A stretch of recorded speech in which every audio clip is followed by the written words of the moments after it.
There we go. So yeah, welcome everyone. Good to see so many of us in. We've got 34 of us here. So great to have everyone here on this second week back, I think it is, of the new term. For those of you that aren't aware, I'm Hyla Grimwade. I'm the Strategic Careers Hub lead for the Greater Essex Careers Hub, and some of the rest of the team will introduce themselves as we go along as well. And of course, your enterprise coordinators that support you as schools as well, with Laura, Adam, Charlie and Maddie as well. So we're all here, I think. So do feel free to reach out to us as well during the time in the chat as well. I say we, it's mainly Carly and Rachel will be going through a few bits with you today. And there will be opportunity for questions and answers at the end. So do feel free to put any questions in the chat, or indeed put your hands up as we're going through as well. Carly, do you want to flip across the agenda? Thank you. So plan is we're going to have a quick little look at the highlights from last term, what's going on this term, what our offer is for you, and what to not miss out on, basically. A little bit of data insights, not too much on that, but a little bit on that, because as you'll know, most of you did your compass assessments at the end of last term using the new Gatsby benchmark revised questions.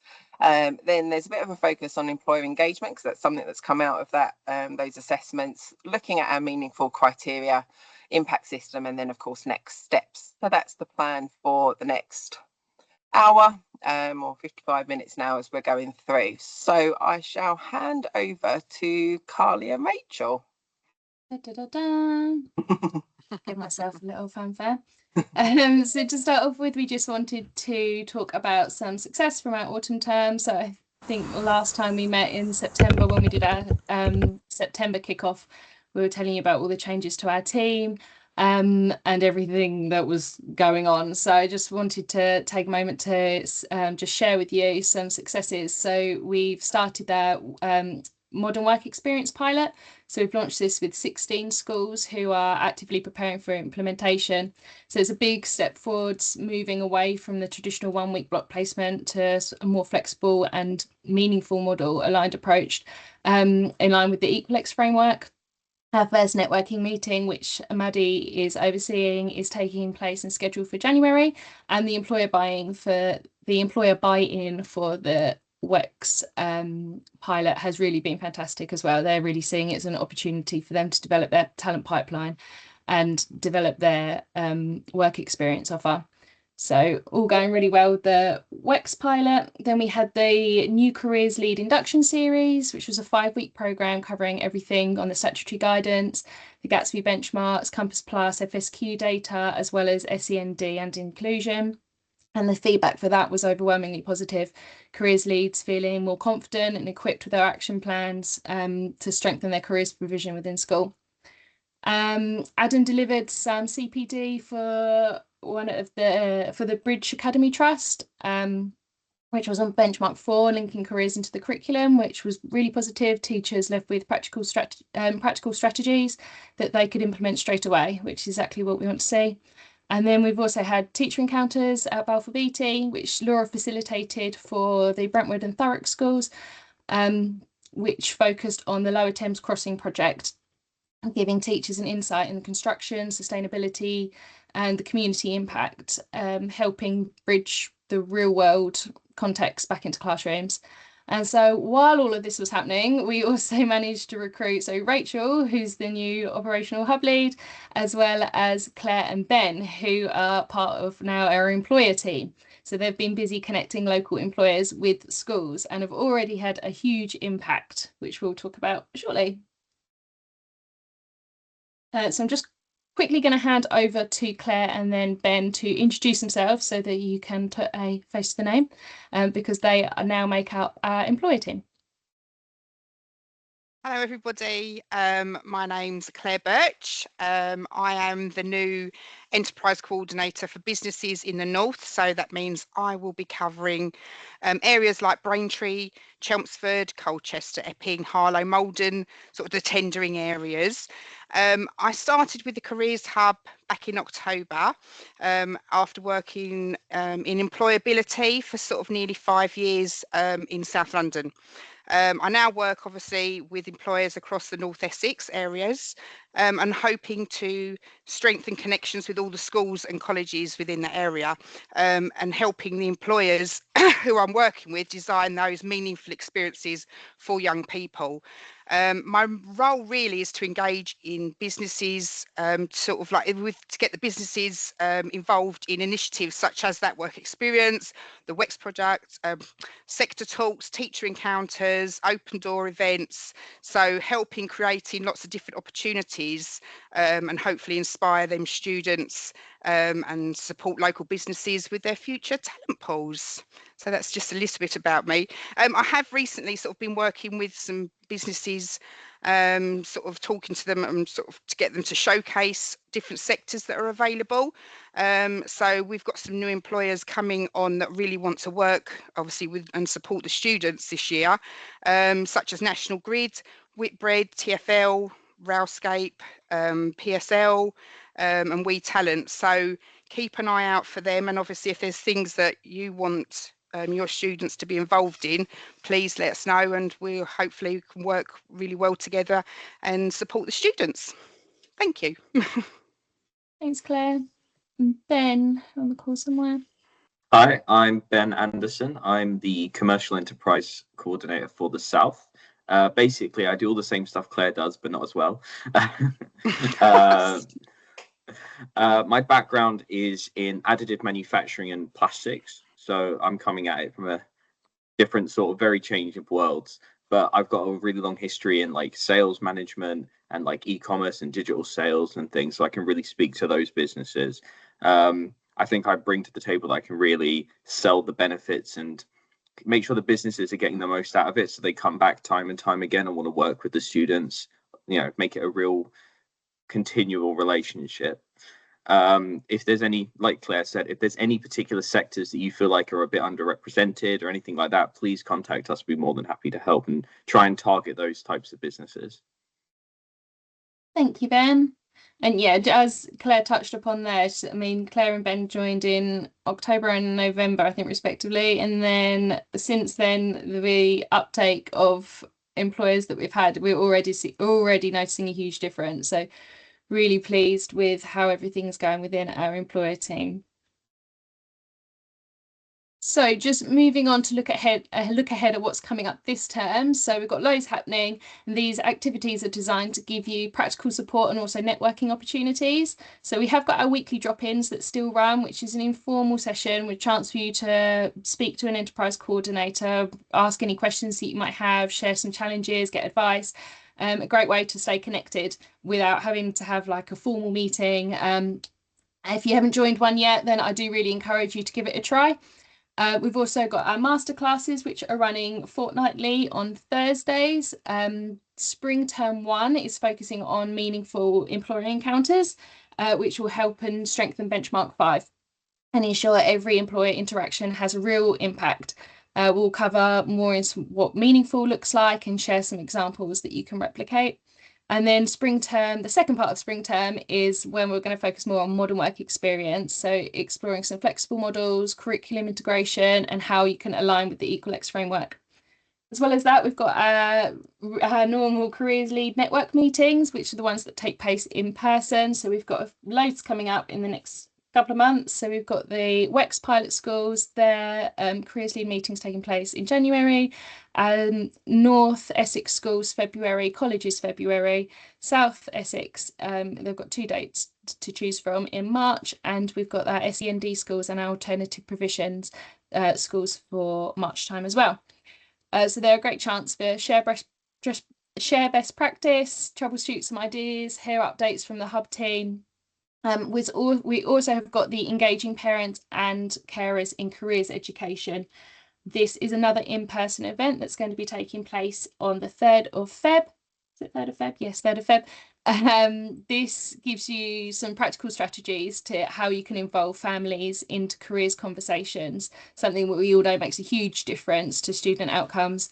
They're listed on, all these events are listed on our website under the news section. So if you do want to take part in any of them, then make sure that you just book your place. With the weekly drop-ins, you don't need to book, you can just turn up with the you've got the link on the website, so you can just turn up, you don't need to book in advance. But with the in-person ones, it's always helpful for that if we've got an idea of numbers. Yeah, I think that's it. Have I missed anything for that one? The rest of you, education team, anything else that you want to mention? No, nod at me nicely. No, good. I'll take that as yes. And it's also just worth quickly noting that, as well as our webinars and in-person events that take place, the Careers and Enterprise Company also run national webinars as well. So this half term, their focus for their webinars is Compass. So if you use Compass, or maybe you don't think you're getting what you want to get out of it, or you're new to Compass, or you're experiencing Compass, whatever question you might have about Compass, that's what their focus is for their webinars this half term. So I thought I would just flag those as well, because they're also taking place. I think sometimes with Compass, you don't know what you don't know. So it's got so many strings to its bow, but until you know that it can do that, you don't know that you can do that. Smile and nod at me. Yeah. Thanks, I'm Carly. over to Rachel. Thanks, Rachel. Thank you. Yeah, I just want to, I'm doing the next couple of bits. So hello to everybody. I'm Rachel. I joined the Careers Hub back in October as the Operational Hub lead. So if I haven't met you already, hello. I also have the caseload of the colleges. So I just wanted to mention that. So if anybody does want to touch base with me, then do feel free to. And we've got our COP back in February, so next month. So I will see hopefully some more of you in person then.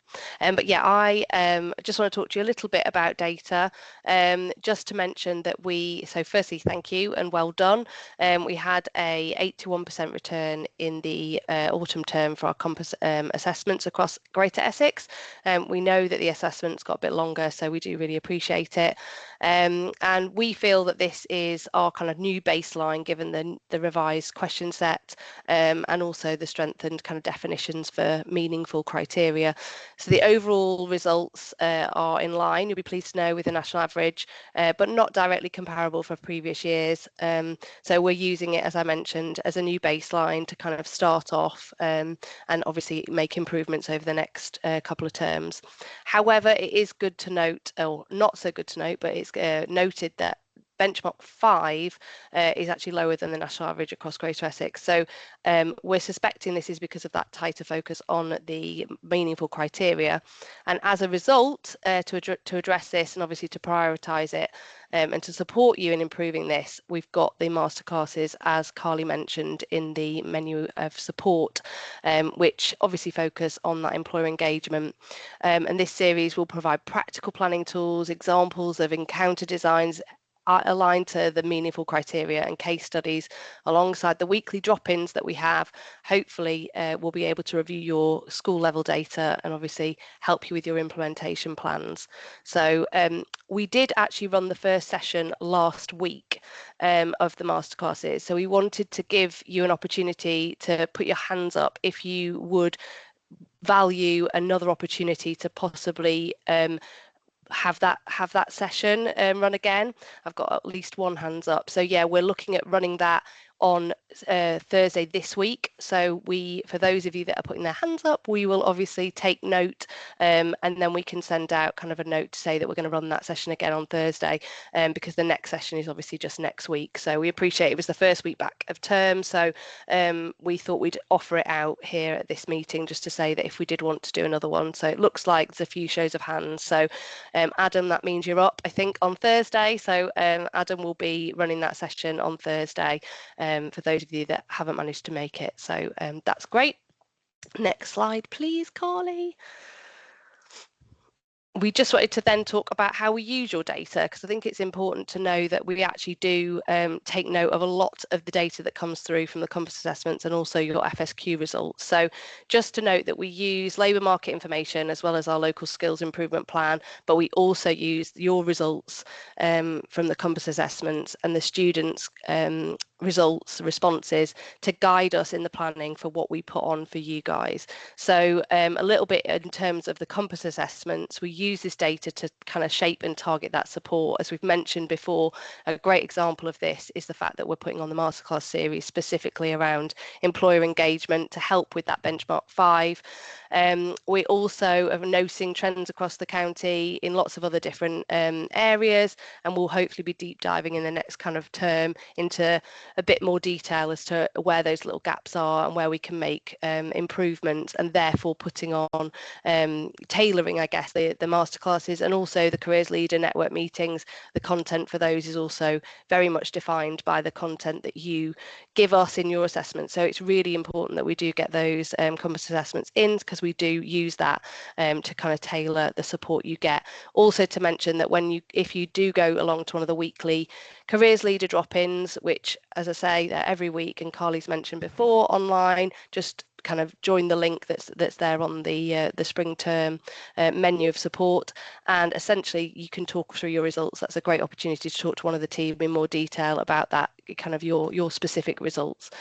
And then on to the future skills questionnaire. This, again, we look for trends in data. We don't see specific school data, individual school data, but we do see the trends across, and we do look for trends across the county, and therefore can help target kind of employers or match you with enterprise advisors, which I'll come on to in a minute, that can help with this. An example of this might be that the FSQ data shows that there isn't a huge awareness of kind of T-level opportunities, and therefore you could, or we could, help kind of address that and obviously get specific employer support where needed, if that's the case. So yeah, it's really important that if you can, to obviously get as much data to us as physically possible, because then we can use it to shape that support for you and target it appropriately.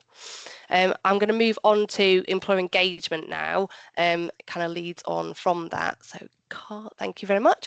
Just a note to say these two different options for you in terms of engagement with our employer network that we have here at the Hub. So we've got the industry champions and we've got enterprise advisors. We call them EAs, just in case I say EAs as a shorthand. So just to mention that the industry champions, they are those that they offer kind of the engagement with young people in terms of sharing their ad hoc kind of knowledge in terms of kind of like careers talks, mock interviews, careers fairs, industry insight days, and work experience. So they're your kind of go-tos if you want that ad hoc support, and I'll mention how you can request support from them in a moment. And then our EAs or enterprise advisors, they're the more kind of experienced professionals who can volunteer to support at schools in developing your kind of impactful careers program. They could be a business professional who is sector specific, or they would be there to kind of help you in terms of relationship building and strategic thinking for your careers education. So if I go to the next slide, Carly, please. The industry champions, as I mentioned, they're for those ad hoc kind of support, and you can request those through our website. There's a simple form to fill out if you go to resources and then request support for events. Thank you, Laura, for sharing the link. These requests are then populated in a monthly email that we send out to our employer network, and they can then obviously have a look at the details of the requests from you guys, and then we can and then they can obviously offer their support, and we can match you accordingly should they be able to help you with anything specific. So that's kind of the first line is the industry champions. So that's the way to kind of engage with those. And then the enterprise advisors, these, as I've said to you before, are a little bit more kind of targeted approach. They are matched long-term with the school to support with the career strategy, or they're a bit more agile and can support with a kind of shorter term project-based kind of approach, they can work with a school in a variety of different ways. I'm going to give you a couple of examples just because I think it helps to kind of engage kind of in your thinking as to how you could use them. One example would be if you needed some support with social media perhaps, and you're looking at creating and planning your social media to kind of confidently post about careers related news, to engage and update kind of the parents and employer network that you may have. How could an EA help? Well, they could obviously help you research kind of what other educational institutes are doing. They could share their ideas with you as the careers leader, and they could help kind of plan and show you how to use social media for your benefits. They could also use their LinkedIn network to help promote your events to employers, which is really important because they obviously often have that business to business network that they already have existing. And in addition to this, if you were looking to say establish, I know somebody mentioned an alumni kind of network, but if you were looking to establish and build an alumni network further to kind of the support that they could give you with social media, they could perhaps help train you on LinkedIn. There's lots and lots of different employers out there that specialize in LinkedIn and do it for their business and could share their knowledge in that respect. And obviously that could then lead to kind of establishing an alumni network and involve them in kind of how you then engage with them, looking to use them in your careers provision.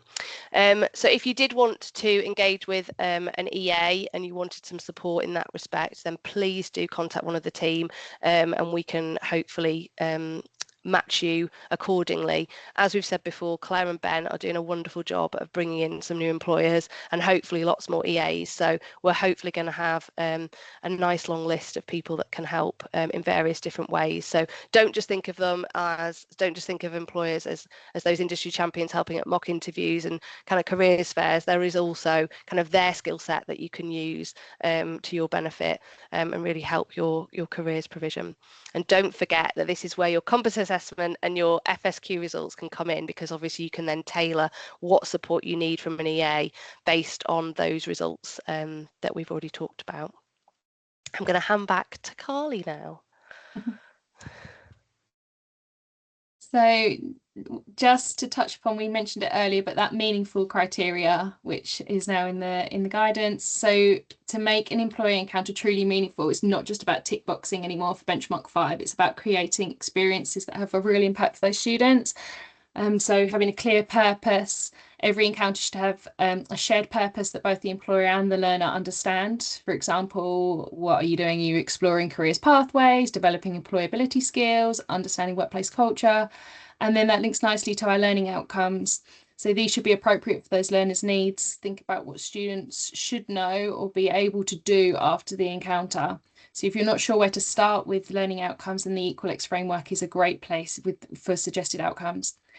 Two-way interaction. It's not enough for students just to listen to a talk. They need the opportunity to be able to ask questions, engage with the discussion, and ideally complete a task or an activity.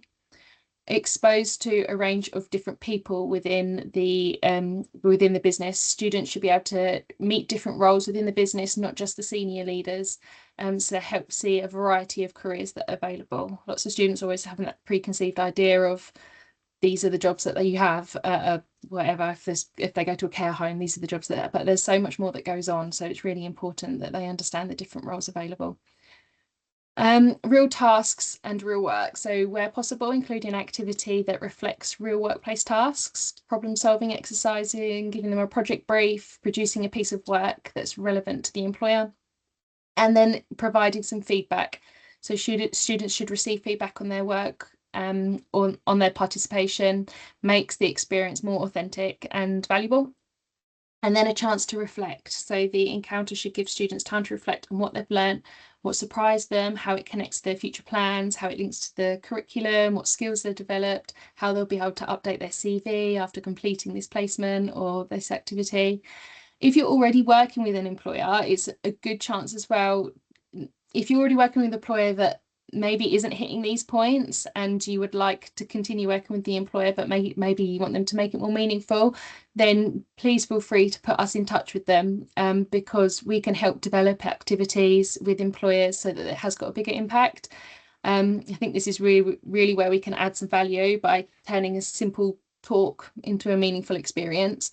So if you do have a relationship with an employer, maybe somebody that you work with every year, but you would like us to meet with them and maybe look at developing their offer, then please do let us know.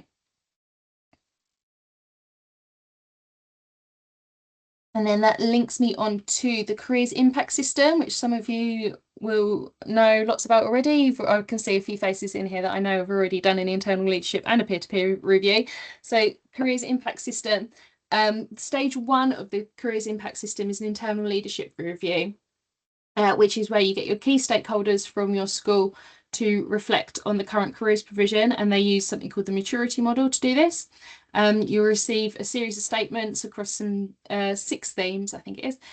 Leadership, addressing the needs of all learners, curriculum integration, labour market information, employer engagement, student outcomes, and each statement you select which one best describes your current practice. And then these statements are progressive so that you can see where you are now and how you can move along the steps and what your next steps are. So it takes the guesswork out of planning. Instead of starting from scratch, you've got a clear framework that shows your strengths and your gaps, and it makes it easier for you to prioritise and build a strategic plan for your careers curriculum. Schools that have done this have said that it's a really big eye-opener, highlights areas that you might not have considered, and it gives you shared language to discuss with your SLT as well. So if you haven't done an internal leadership review, I would highly encourage it. And then moving on from an internal leadership review is the peer-to-peer review, which I know some people in here have already done, but it's new information for some people. So this stage allows the schools and the colleges to benchmark their careers provision against each other. So you build on the internal leadership review by adding in an external perspective. So you join, it's usually in groups of 3. So put schools into groups of 3, and each partner reviews each other's responses to that maturity model. They come together, discuss strengths, gaps, and practical strategies for improvement. So it's more about collaborating with other schools. The process validates your internal assessment and often highlights some blind spots that you might not have been aware of before. So there's loads of benefits that come from it. You get a sort of a fresh perspective from other schools that you're partnered with. You can relate to those other schools because they understand the same challenges, and you get to create sort of a supportive network, sharing best practice and sharing resources as well. So out at the end of a peer-to-peer review, you agree some action points for each institution, and that's where you take it from where we are now to how can we help each other get better. It's a really powerful next step in developing your careers provision. So if you haven't already looked into the Careers Impact System, do get in touch as well, because we can help support with that. First stage being the internal leadership review, which is taking place within school. And then if you're keen to take part in a peer-to-peer review, then do let us know, because we're getting more and more schools come forwards with interest, and we're getting dates booked in now for peer-to-peer reviews. So do let us know if you want to carry one out by the end of this academic year. Hyla, I think I'm handing over to you. We're flying through it. We are flying through it. Just one point to note on the peer-to-peer reviews as part of the Careers Impact System. We know that some multi-academy trusts, particularly the bigger ones, are running them themselves, so not necessarily as part of the Careers Hub system, but themselves. If you're part of one of those, or if your multi-academy trust is doing that, then do let us know, because we can still help support you as a careers leader, you as a school, to prepare for that. So do let us know if you're part of that, part of one from a multi-academy trust point of view. The more local trusts we know about, but some of the other ones we don't know about. So do let us know if that's the case. Yeah, thanks everyone. So I just wanted to point out to you all, we do have a LinkedIn careers leader group, so I'll pop the link to that in the chat as well, but there's the QR code there too. This is where we put so the sorts of things that come out in the regular newsletters to you. Some of that is included in this careers leader group, but quite a lot of the things that we get is either essentially you'll see it earlier, plus also it's available for anyone to post in the group, so do use it as sort of a bit of a peer-to-peer community as well. So if you have got a question that you want to put out, if you want to ask a question, ask for a resource, ask for anything really, then do put that on there and use your peers as well through that Careers Leader group. We will keep an eye on, you have to request to join it because it is a closed group. We're only letting careers leaders from the Careers Hub in, so it's not going to be a load of sales pitches from everyone like other people or anything like that. It's just for you guys to have your own group along with us. So do join that if you're not part of that already. If for whatever reason your name on LinkedIn is, I don't know, perhaps it's a different surname or something, if you're recently married or anything like that, then do let us know, because we will check your name before we say yes to you. So if there is anything different in your name, then do let us know. Otherwise you will be locked out and we won't let you in. So do keep an eye on that. And then I think it's just for some actions. So yeah, next steps for you. So do register and book for the various different opportunities that are available to you. So those masterclass series, the regional network meetings, and also the parents and carers event that's happening in February as well. Laura, I think, did put into the chat the link to where to get to that on our website, but it is in the news area on our website. So do book all of those up. If you haven't done so already, run FSQ with at least one of your year groups this year. If you're really unsure where to start with that, I'd suggest start with year 7, just because then you've got a really lovely baseline to then be working with pretty much all your other cohorts as well as you're going through. If you do need any support on FSQ, then do let us know. There is some really fantastic online short little video resources, but we can also help to get that off the ground as well. And likewise, we know that a lot of schools, in fact there's been over 14,000 FSQ surveys that have been completed just this academic year already. But if you're then looking at that data and going, well, now what do I do with this now, then again, speak to your enterprise coordinator and they can help with that, and how can that link into your delivery plan or your strategic plan as well. Do flag any employer support that you would like following on looking at your FSQ data, Compass data, internal leadership reviews, or any other survey or feedback that you've got perhaps from SLT or anything like that. So any employer support that you think would be useful, then do shout on that. And Rachel gave a couple of examples earlier. It might even link into perhaps the parental engagement. It might link into one particular subject area, perhaps. It might, particularly if you've done, now obviously we know for this with the reviewed Compass assessments, or Gatsby benchmarks, sorry, now we're looking at every subject for the Compass, not just the core subjects. So it might be that you've now managed to highlight through that, or perhaps an audit, that there's an area, a subject area that perhaps could do with a little extra support. So there might be employer support there. Or even someone mentioned earlier about multitasking and managing that successfully, which, well done. If you could teach me, that would be fabulous. But it could even be, we do have some fantastic coaches actually who are our enterprise advisors. So even if it's not for a school level, but it's for you as a careers leader, and actually you could just do with a bit of professional coaching, then we've got a few coaches as well on board too. So there might be something there as well, particularly if you're feeling like there is an awful lot of plates that you're spinning and not quite sure where to land on any of them. So do shout for that too. If you have got any events, then don't forget to put that onto our website and onto our events page on the events calendar on there as well. And if you do have any employers that you're working with where you'd like to work with that employer more perhaps, or to redesign perhaps what that employer is offering you, then do shout. Well, there's been some great examples where the Careers Hub team have worked with a real range of different employers, including Colchester Zoo, including Chelmsford Theatre, including a few others, where they had a basic offer, but actually it wasn't meaningful, it wasn't likely to be that impactful for anyone, and we've managed to work with them so that they've updated their offer. So if you do work with any employers where you'd like perhaps our support in helping you co-design or improve their offer to you, then do shout, and we're very happy to help with that too.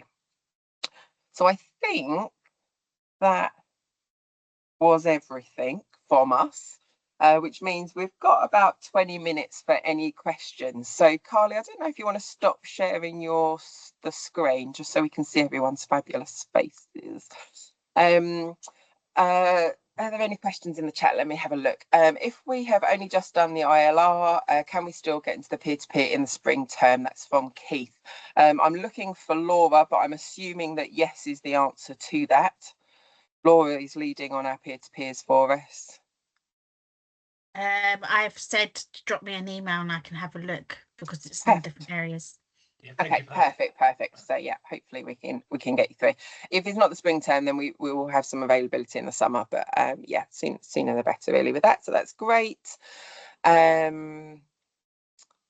Lauren has said that the college network meeting is the same day as the UCAS conference, so we might need to have a look at that date, Rachel, because there'll probably be quite a lot from that from our college network that will. Yeah, I'm be not going quite to the sure UCAS because we all conference. we looked at the date and everybody agreed it, so we must have missed that in our call. But Must have in missed that one. yeah, so we'll we can have a look at it. That's fine. Have another little look. There's a question there about how you can access the Equalex framework. We'll pop a link in the chat for that in just a second. The Equalex framework is designed for work experience and is a progressive framework with learning outcomes associated with it. And I mean, there's frameworks all over the place, and you know, I'm usually very honest with these things, but I actually think that it's a really good framework. It's really nice. It's really progressive. It can work for really across as many age ranges as you want it to, really, and can be a really great resource. But yeah, I'll pop that in the chat, or perhaps someone from the team. Oh, there we go. Carly's popped it in there, so that's in the chat there for you as well. Is the plan to do peer-to-peer each year? No, Alison, the peer-to-peer, the idea is every 3 years. So you might want to do the internal leadership review annually, but the peer-to-peer is every 3 years. So it's not an annual thing. It's quite a big, it's not just a quick little, let's have a call and a meeting. It's a whole day out of school and also a bit of prep and obviously the action planning that comes from that as well. So it's not like a huge commitment, but it also isn't anything small either. So we wouldn't want to be asking you to do that every year. So they're every 3 years. What else we got on here? Is there any news on the careers leader training that was discussed previously? There isn't formal news, but it is absolutely moving forward, the localized careers leader training. We have got a provider confirmed, a date in mind, and we will be actively coming out to prioritising, first of all, the careers leaders who have registered via the CEC for careers leader training first. But yeah, that will absolutely be going ahead this term. It is actually at the end of this term by the looks of things, so expecting probably in the next week to get some information about that. So yeah, that is moving forward, which is good. The CEC still do not have any additional funding yet from the Department for Education to allocate any more careers leader training directly through them. So for those of you that aren't aware, we're looking to run some localized. It will still be the same training, but it will be the non-accredited version just because of finances more than anything else, but it still will absolutely be worthwhile. It's 2 full days, and they are very full days, and you have to be there for the whole 2 days to get the training, a certificate at the end. But we know from careers leaders that have been on the careers leaders training that it's really, really worthwhile 2 days. So that is coming, which is good news. What else have we got? Is there any way the FSQ questionnaire could be simplified for year 7? Some of the wording is quite mature for this age grade. Yeah, the FSQ isn't our questionnaire, basically. So this is a national one from the CEC. And I don't disagree with you, Ali, in the slightest, actually. And in truth, if Charlotte will tell you, if you want to look at the SEND one, that's even worse. So so we can't do anything about it. We can, if there are particular questions or particular wording, then we're very happy to feed that back to the CC to see if there's anything that they can do about it their end. But yeah, I do agree. Some of it, unless the young person has come into contact with some of the wording previously, it might be a bit tricky for particularly on year 7s that have maybe only just started. But yeah, sorry about that. What else we got in there? I think that's all the questions. Any other questions? Anyone will pop their hand up and talk rather than us? We've got hands up, but I know that they're from where you wanted to do the master classes. No, any other questions at all? Anything that's come up? Anything that surprised you from the Compass assessments that you've been doing? Just to, I know I was on the call with one of the schools earlier, and they were quite anxious, is probably the right word, that their Compass assessment had dropped quite substantially from last year to this year. But as Rachel mentioned earlier, this is a new baseline. They're completely different questions, so they're not comparable really. But just to give you an idea, nationally, I think the national average is about 2.8 average benchmarks fully achieved. So if you're around that mark, please don't be scared, anxious, worried. That's perfectly normal. So yeah, don't worry too much about it. I think I've got a few hands up, so we've got one hand up. Lauren, go for it.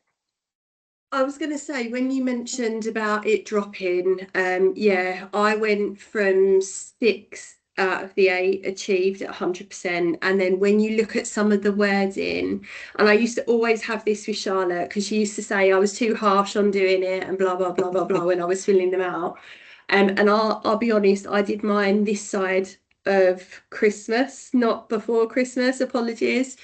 But I've been making an action plan, and I've obviously got to promote to SMT now why that's changed, and there's been some sort of discrepancies from old to new. And I wondered, is there an actual guide that breaks down? So I got the printout, and previously we used to get the benchmark reports per benchmark back in the day. Is there one on the new wording and how we can justify the differences? So I've worked out, like, for one of the benchmarks it's 2 points, or there's more criteria questions and sub criterias. But what I'm getting at is some of our previous frameworks and delivery models, they obviously haven't changed, they've just evolved with the moving times, but they now don't fit in the traditional wording and the Compass framework.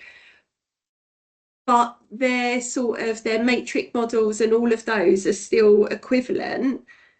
But is that my interpretation? And maybe this is something I pick up with Rachel outside of this now then, but I didn't know if everyone else was still having the same. Is it us interpreting the wording, or is it actually that the wording was always so ambiguous before that actually we wasn't doing it? Do you know what I'm trying to say in a really long-winded way?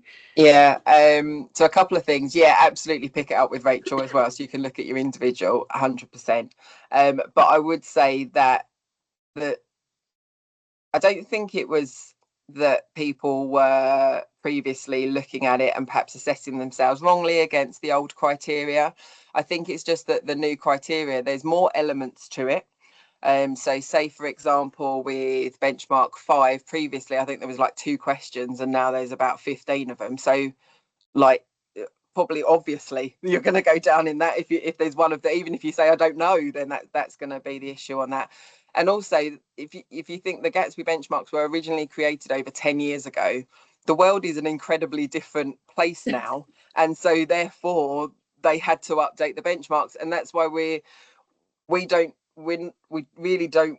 This is so hard to say because I've done this too, but really try not to compare last year's to this year's. I know that's hard. I did the same. But if you do that, then you're comparing apples and pears, and they're different things, because it is so much hard. Like, it is harder to meet all of the criteria because there's more to it, and rightly so. There's more to it.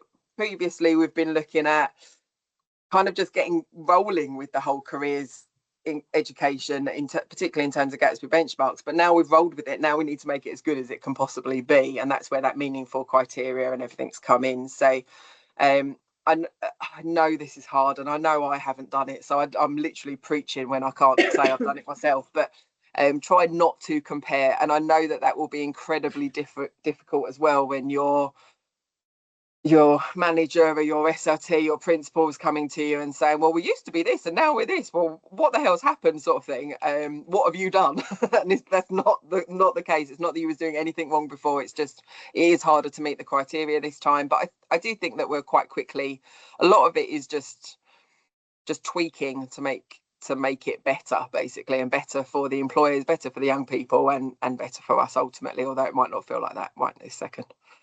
I don't know if this helps. Sorry, I've been in contact with the CEC because I had a few questions come up with the special schools around professional judgment and things like that, because it doesn't specifically use that language in it now. Although if you look at the guidance document that comes with it, it should do.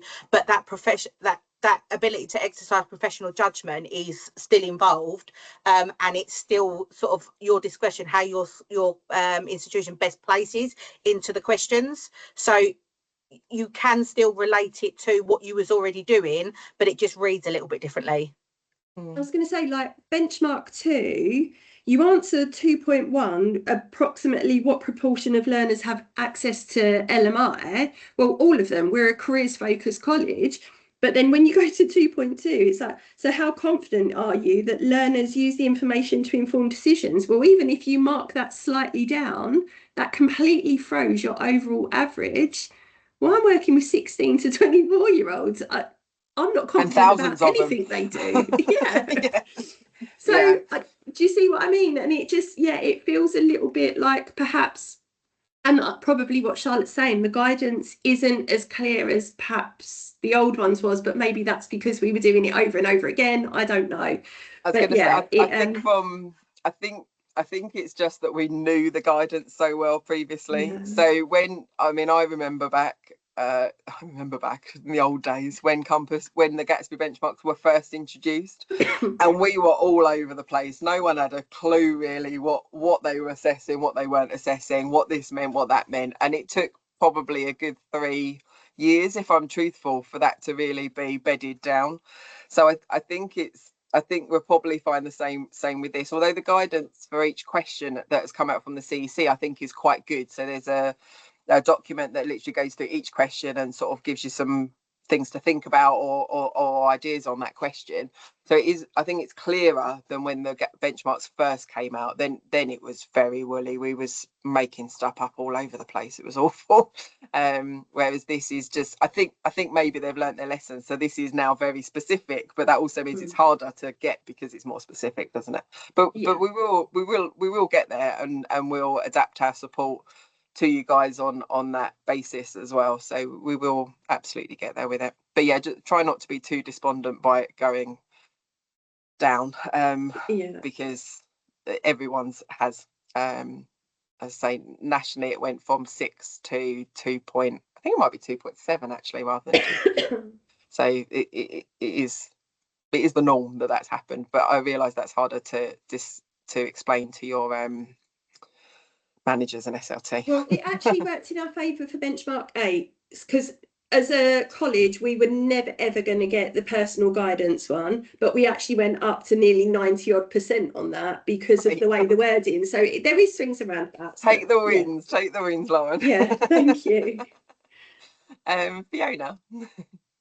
I'd like to talk to other colleges about this, because when I was looking at it, I was thinking, I'm just one person with 4,416 to 18-year-olds and 13, 14 faculties.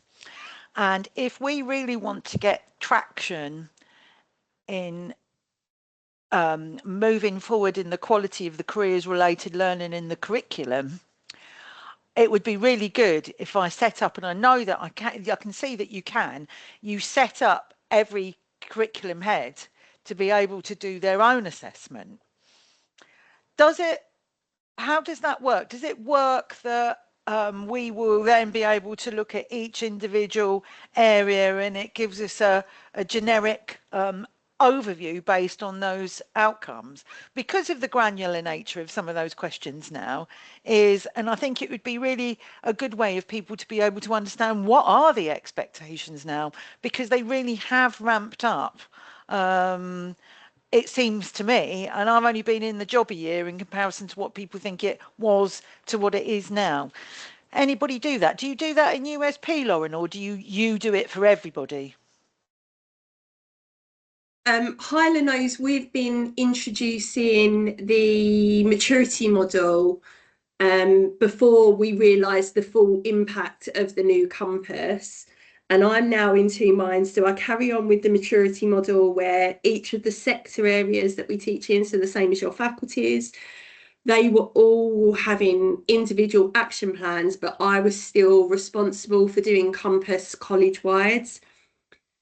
But when you start then going down to the more granular about like the LMI for each of the subject areas, the percentages, the encounters, all of that stuff, that becomes such a huge task. And I know that falls under the careers leader role.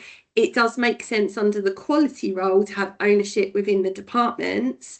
But I'm in two minds whether I carry on with the maturity model in each of the departments, or do I give them compass with the maturity model added to that? And yeah, I'm in a bit of no man's land, if I'm honest. I mean, the two very much linking together. So I think pick one and go with it in those areas. Lauren, you've started with careers impact. I wouldn't change from that if I was you. I think the language in that is probably more, it's probably easier for non-careers colleagues to get their head around. We've had really good impact and buy-in so I think if you've from started that. on that, then keep going. But Fiona, in terms of you can absolutely get it so that different faculties can do their own compass assessments. You don't then get a collated summary at the end, but you will be able to see each of those compass assessments, and then you can then collate it into, you can then sort of do one for the college, so you can do it that way, but you don't get a summarized collated. Right, because I do have ownership of it, but there's so many components of it that the curriculum needs to have ownership of it. Yeah, it is really tricky across the colleges because there's like you say, so many different faculties, and they'll all be doing it their own way, and they'll all want to continue to do it their own way as well. Having worked in a college before as well.